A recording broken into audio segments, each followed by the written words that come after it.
eh. Dito nga po, diyan po nakatira daw si Lisa. Oo. Dati po kasi dyan, may bahay po dyan. Ah, gano'n. Nasaan siya ngayon? Nasa kabila po. Hindi po ma'am, sa taas po ma'am. Kaso lang po ma'am, na siyempre sa tagal din po ng panahon po ma'am, madami rin po yung tumanagap yun, hanggang nasirap yung bangka. Ay, yung bahay.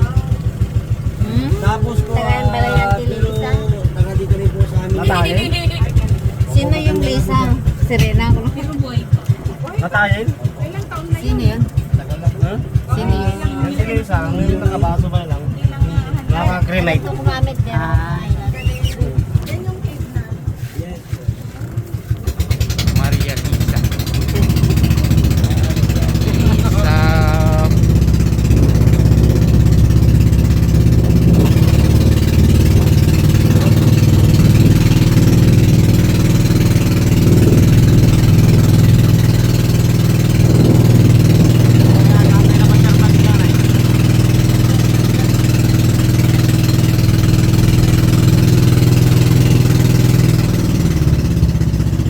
Ito. Anong island ito? Cave to, cave. Cape Ira. Cape Ira.